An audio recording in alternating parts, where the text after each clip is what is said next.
The information and opinions presented in this podcast are solely those of the content producer and do not reflect the views or opinions of any other entity. While we strive to provide valuable insights and experiences, we urge you, our audience, to do your own research and seek professional advice before making any decisions regarding your e-commerce strategy.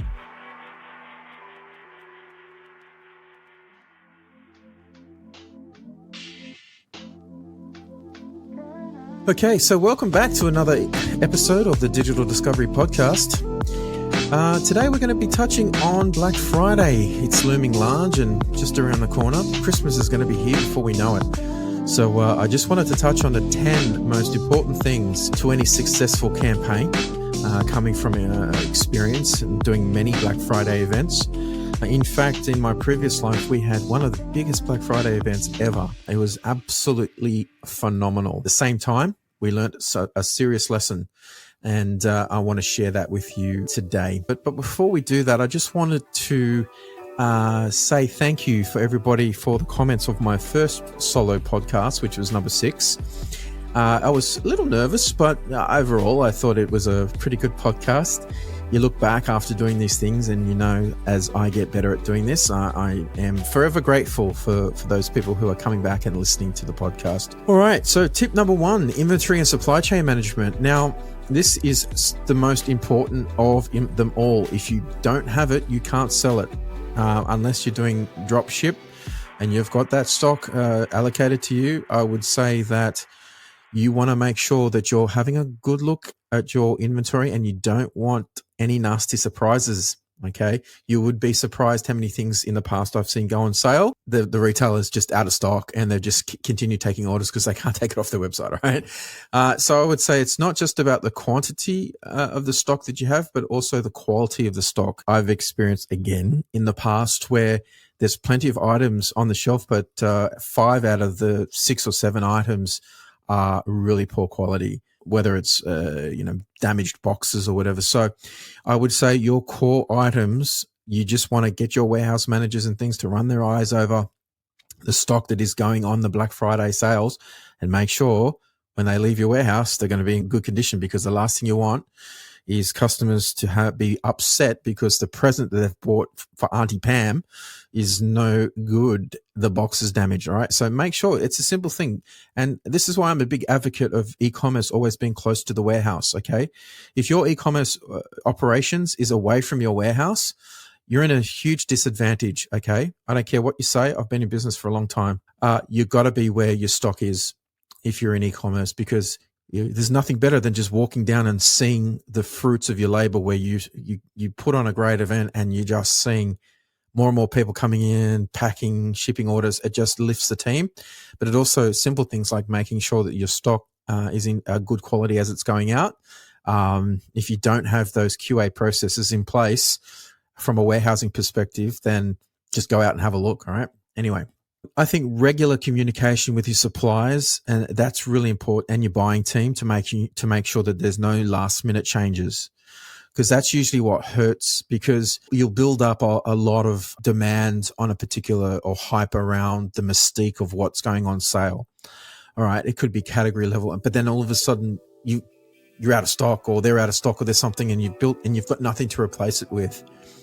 It's detrimental, obviously, and these things are fundamental to a promotion, and I know makes sense, but often the communication between the e-commerce department, marketing, and the buying team and the warehouse is a little bit disjointed.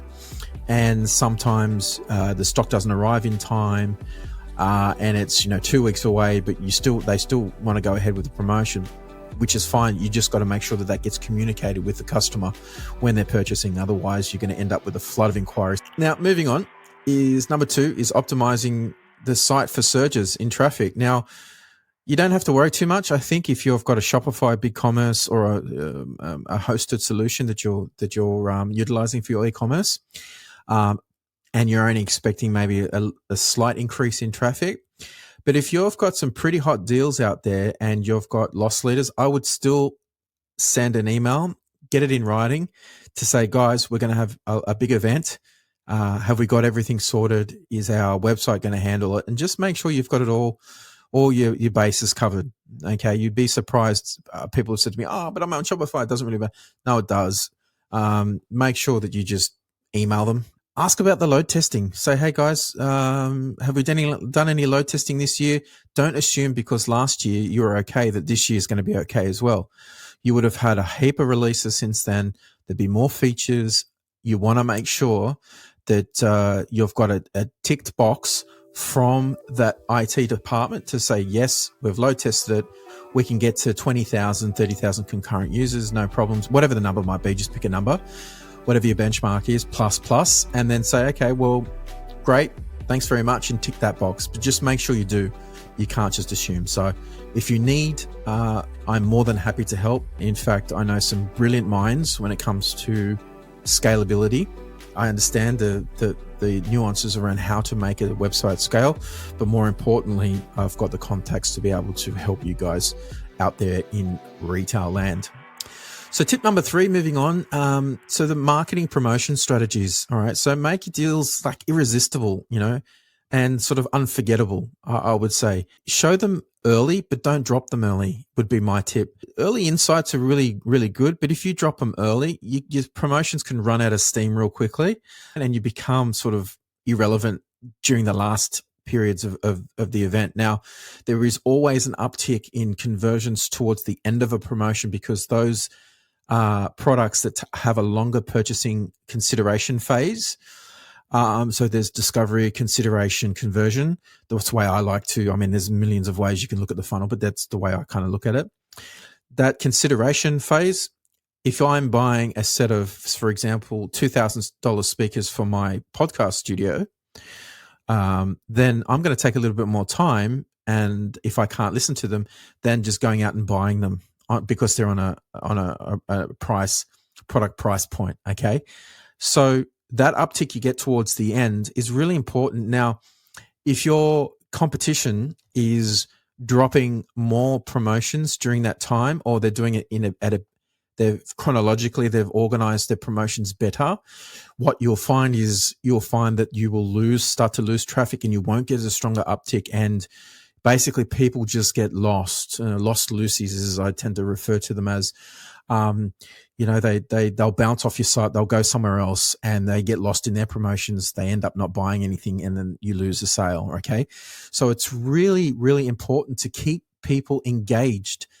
The moment you do an early look, a sneak peek, and then an early look to your database, for example, your email database, it's really important to make sure that you've got enough and you're generating enough buzz throughout the lifetime of your promotion chronologically to keep people interested, keeping your click rates up on your emails, making sure that your site is refreshed every day. And I think a lot of e-commerce guys tend to focus too much on the carousel on the homepage. And this is speaking from experience. A lot of the times, and you'll know this yourself, you hit the homepage on a promotion and you actually scroll straight away. So you actually miss the promotion. You see it, but your brain doesn't have enough time to register it. Okay.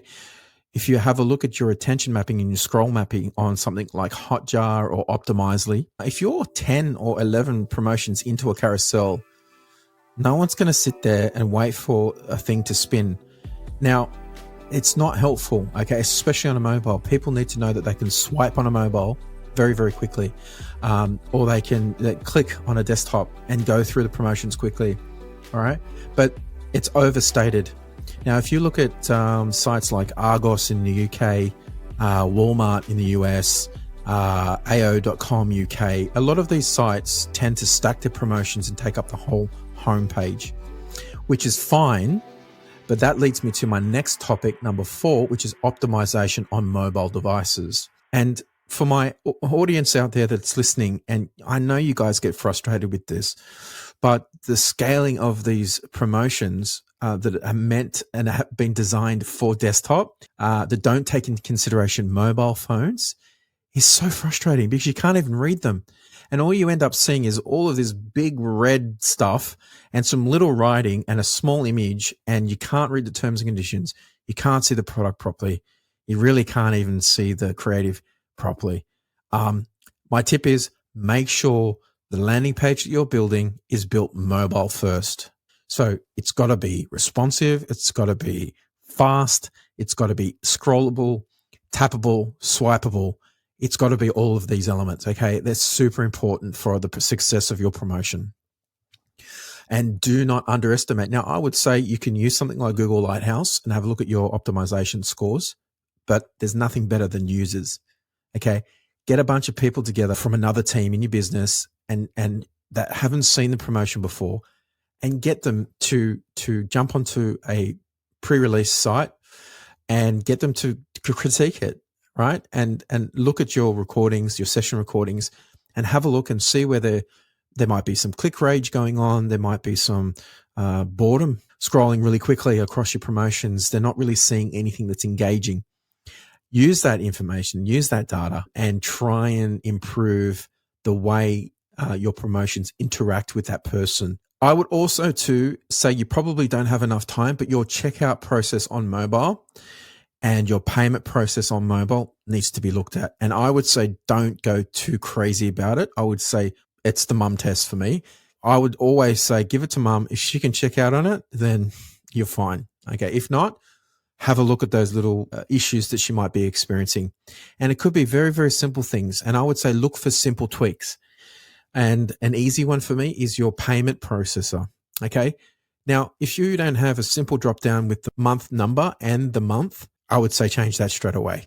Okay. On a mobile, if you have to pop up a keyboard to then punch in the number on a numeric keypad and you don't initiate a numeric keypad on a mobile, that's a simple change that you can initiate and you'll improve your conversions. It's simple. So streamline your mobile processing. Make sure that it's mobile friendly, and use social logins as much as you can. These are things you could probably get done before your Black Friday sales. Okay. If you need some advice on your mobile checkout, reach out to me. I'm more than happy to have a chat with you about how to improve your website coming into Black Friday. A 15-minute call could even save you a lot of headache and make you millions more just by having a simple conversation with me. Okay. So reach out, do that. Now, tip number 5 is customer service readiness. Okay. And supporting customers during Black Friday, it's both an art and a science. Okay. This is the way I like to define it, right? The science behind it, and we'll talk about that first, things like chatbots, technology. I would say keep it simple, stupid, right? What you want, if you haven't delved into chatbots and you're thinking about putting chatbots in for Christmas, I would say unless you have nothing else to do with your time and that's your number one focus, that's fine. But if you've got issues, more important issues like the previous mentioned, I would say focus on them. Don't put chatbots in and scale your humans. Like Mark Andreessen said, software is eating the world. And we know AI and everything is so amazing. I would say don't buy into it right now. What you want to do is you want to scale your humans. It's quicker to train people than it is to train a chatbot. People tend to know they're talking to a chatbot and it actually frustrates them sometimes even more if it's not executed. So great idea, poor execution. Execution is everything. All right. So make sure that you get more humans and you're starting to plan that rostering now. Okay. Because if you're on strict budgets and you need to start cutting back now, in store, for example, don't do it at the most busiest time of year. Train your team on the top 5 things that were issues last year. Look at your inbounds last year, emails, chats. What did you get the most of? Which ones took the most time to address? 9 times out of 10, it's emails take the longest, and it's normally where is my order? It takes time, okay? You can completely automate that, but again, you don't have time. There's only a few months to Black Friday. Quickest way to do this is to make sure you're training your staff for your customer service team around your emails, how to respond, get some canned responses, fill in the blanks, and make it simple. For your chat, I would make sure that you hire people who can type. Oh my God, I don't know how many times I've gone into call centers and I've seen people responding to customers and they can't even type. And I know this sounds simple, but these are, simple tips. The next thing is go back on your past Black Friday disasters, and make sure that your staff can handle the situation. Okay.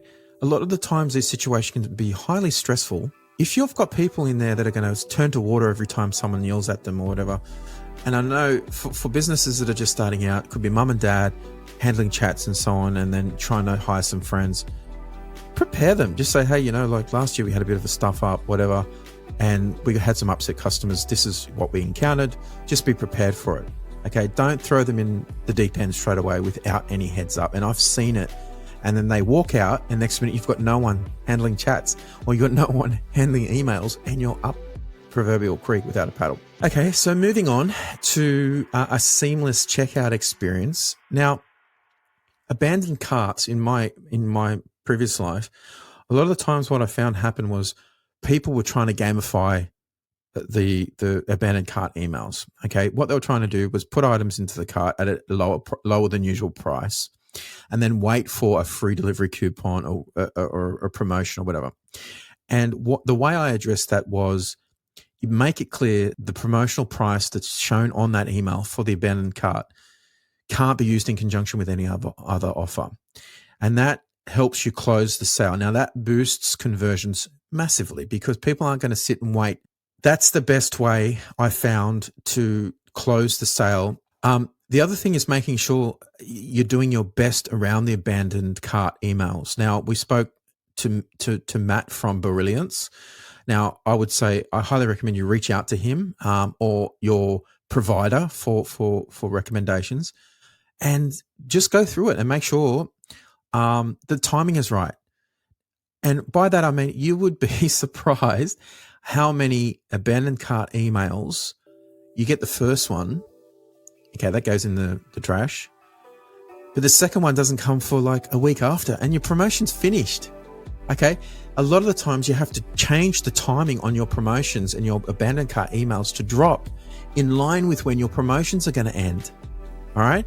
If you don't do that, you're going to miss your conversion window. Okay. The tipping point in which a customer then goes from considering you as a retailer to then buying. Remember, I spoke about that in my previous podcast, number 6. Go back and have a listen. Okay. So super important. All right. The next one is retention. You're going to get a huge amount of visits to your site. Now, a lot of the times the business doesn't understand that those customers that visit your site are actually what I would consider like inventory, all right, for your marketing team. And by that, I mean, it's like there are a huge now, if your average visits to your product pages 5 a day, and all of a sudden during the Black Friday deals, you get 500 a day. You've now essentially got 495 more people per day that are coming to your product pages. And that is essentially remarketing inventory that you can use. Make sure that you have enough budget in a retention strategy and a remarketing strategy so you can get those people who miss out on those promotions to come back.